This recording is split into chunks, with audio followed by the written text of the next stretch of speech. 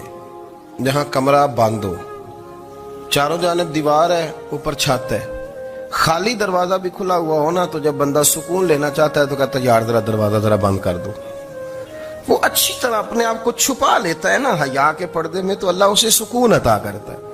اور جو اس سے بھی زیادہ ٹھنڈی نیند میں جانا چاہتا ہے وہ کہتا ہے لائٹ بھی بند کر دو۔ اب وہ مکمل طور پہ سمجھتا ہے کہ میں چاروں جانب سے چھپ گیا ہوں، اگر میں کھل کے بھی سو جاؤں گا تو میرا چونکہ پردہ قائم ہے تو مجھے کوئی دشواری نہیں ہوگی۔ آپ جب چھپ جاتے ہیں، جب آپ حیا کے اندر سمٹ جاتے ہیں، جب آپ چادر کے اندر آ جاتے ہیں تو آپ بہت ساری جگہوں پہ آسانی محسوس کرتے ہیں۔ تو حیا تو آپ کو سکون دیتی ہے، حیا تو دل کو راحت دیتی ہے۔ میں بڑی ذمہ داری سے بات عرض کرتا ہوں، قرآن مجید نے نا ایک مقام پہ مذاق کو، ایک مزاح ہوتا ہے خوش طبی، وہ نہیں مذاق اڑانا، قرآن پاک نے نا مذاق کو ایک جگہ پہ جاہلوں کا طریقہ بھی قرار دیا ہے۔ بنی اسرائیل کے لوگوں سے حضرت موسیٰ نے کہا کہ گائے ذبح کرو اور ایک ٹکڑا مقتول کو مارو، زندہ ہو کے خود بتا دے گا مجھے کس بندے نے قتل کیا۔ تو کہنے لگے آپ ہمارے ساتھ مذاق کر رہے ہیں۔ تو قرآن مجید کہتا ہے کہ حضرت سیدنا موسیٰ علیہ السلام فرمانے لگے اعوذ باللہ ان اکون من الجاہلین، فرمانے لگے میں اللہ کی پناہ مانگتا ہوں کہ میں جاہلوں میں سے ہو جاؤں۔ یہ مذاق کرنا تو جاہلوں کا طریقہ ہے۔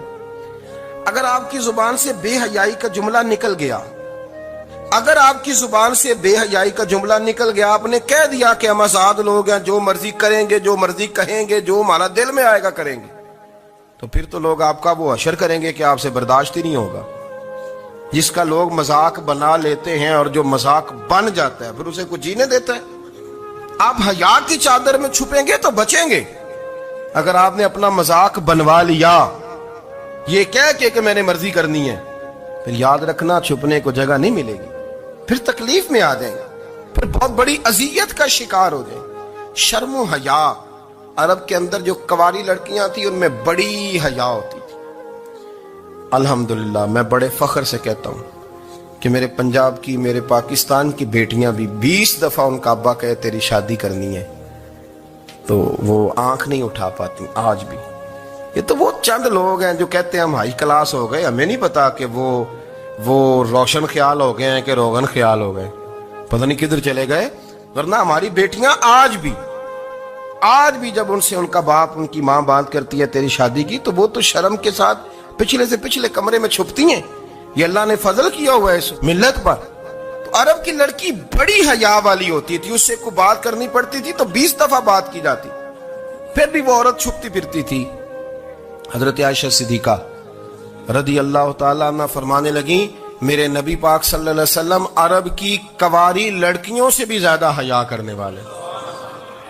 قاضی اعجاز مالکی نے، شیخ عبدالحق محدث دہلوی نے، دیگر بزرگ جو سیرت نگار گزرے انہوں نے لکھا ہے کہ نبی پاک صلی اللہ علیہ وسلم کے اندر 100 مردوں سے زیادہ طاقت تھی، 100 مردوں سے زیادہ طاقت۔ اب جو بات کہنے لگا ہوں، جو نتیجہ دینے لگا ہوں، اس پر خاص توجہ آپ فرمائیں گے۔